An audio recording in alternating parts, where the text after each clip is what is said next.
Good morning. We are on chapter 7 of Junie B. Dumb Bunny. And remember what happened yesterday? She won the jelly bean game thing, contest, whatever, and she got the purple jelly bean. So now she opened the box and it was a bunch of pink fur, and then she had to put on a costume and she wasn't sure she wanted to, and then other kids wanted to, so then she decided, well, it must be good. So she's gonna wear the pink costume, which she doesn't like costumes. So let's see what happens today. We are on page 75. You can follow along in the books, see if I make mistakes. So here we go. I looked down, oops, that's my cattail. I looked down at myself. My bunny feet were bigger than clown feet. Also my ears were floppish, and my bunny hands looked like giant paw mitts. I held them out in front of me. I could take a pie out of the oven with these things, I said. Lucille skipped around me and clapped. Yay, yay, we have a bunny, we have a bunny, she sang real happy. After that, she grabbed my bunny paw and she started skipping me to the flower garden. Only too bad for me, because skipping with giant bunny feet does not actually work that good. And so, kerplop, I fell right over in the grass. Some of the children started to laugh. Lucille shooed them away, and she quick hurried to pick me up. Only her dress started to get wrinkly, and so she dropped me in the grass again, and she smoothed her skirt very neat, plus also she fluffed her hair and she shined her shoes, and after that, she yelled to her daddy real urgent. And you can see my picture, but you can also see the picture in your own book. Daddy, Daddy, the bunny's down. Come get the bunny, come get the bunny. The daddy ran over and picked me up, and then he started carrying me to the flower garden. It felt embarrassing up there, and I tapped on his head. This does not actually make me feel like a celebrity, I said. What's a celebrity? A famous person. Good. I lost my place.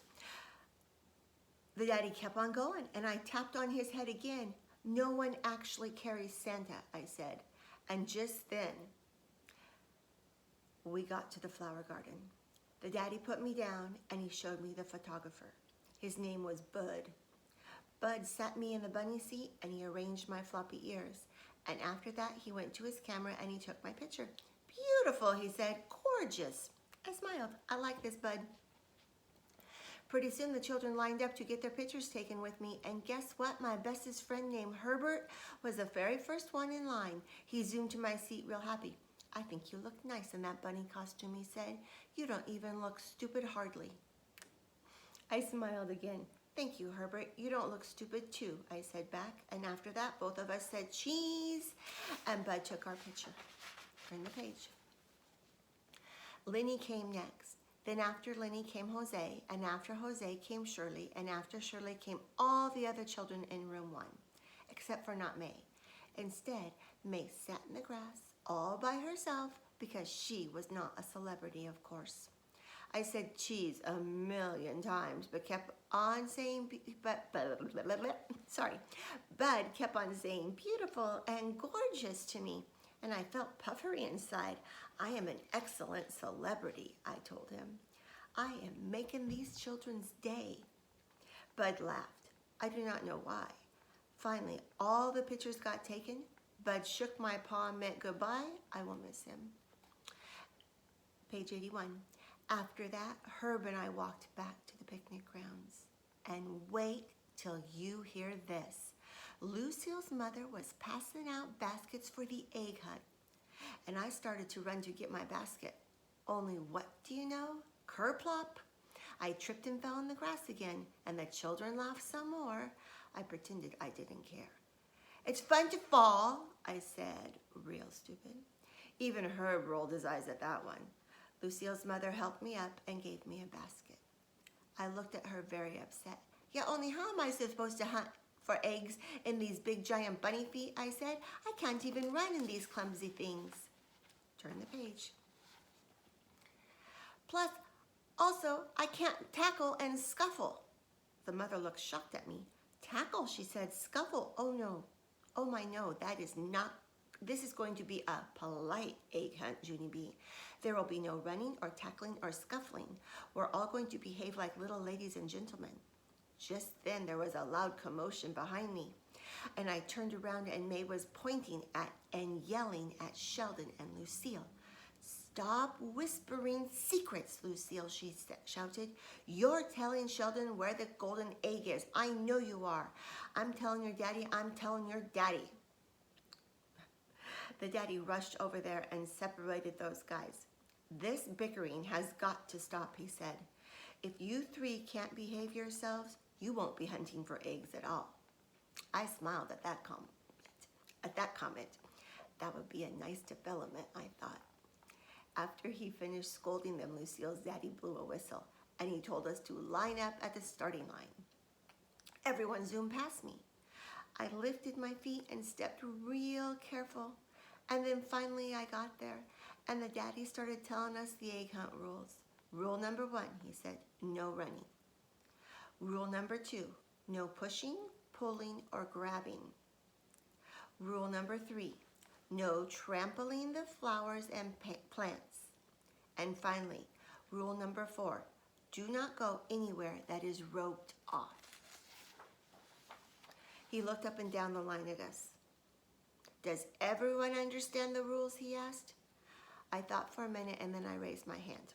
Also, there is no tackling or scuffling, correct? Because I've already been informed about that situation. The daddy looked odd at me.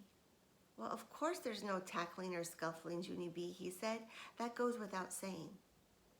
I thought some more. Then I pointed at my giant bunny feet. Plus, there should be no tripping the bunny, right? I asked, because the bunny is wearing unfair feet. The daddy frowned. There's no tripping anyone, Junie B, he said. I nodded. Yes, but there's especially no tripping the bunny, correct? I asked again, and the daddy sucked in his cheeks. Okay, fine, there's especially no tripping the bunny, he said. Now, may I continue? And I smiled. The daddy continued. The hunt will begin when I count to 3. You will have 30 minutes to hunt for the eggs. When I blow my whistle, you will all stop hunting immediately, and you will bring your baskets back to the table. Roger raised his hand. What's the prize for finding the most eggs, he asked. Lucille's mother smiled. Then she held up a big wad of flowers. The person who has the most eggs will receive this beautiful bouquet for his or her mother, she said. They're irises from our flower garden. I picked them myself. Aren't they lovely? Roger looked at the irises. I think my mother would rather have a set of Power Rangers, he said. Lucille's mother made squinty eyes at him. That means no Power Rangers, I believe. Just then the daddy blew his whistle. Okay, is everyone ready to start? He hollered. Ready, we hollered back. Ready, ready, ready. And so the daddy raised his hand in the air. And 1, 2, 3, the egg hunt started. Now, let's think about that. Do you think it's fair that Junie B has to keep wearing that bunny costume even though they're done with the pictures? Don't you think it would be more fair and if she could take her costume off and just wear her regular clothes like the rest of the kids? I think those big bunny feet and those big bunny mitts are going to make it hard to find eggs and put them in her basket. I can't wait to see what happens next. Remember, 1 o'clock today, we're going to do a Google Hangouts. Have something to share. See you later.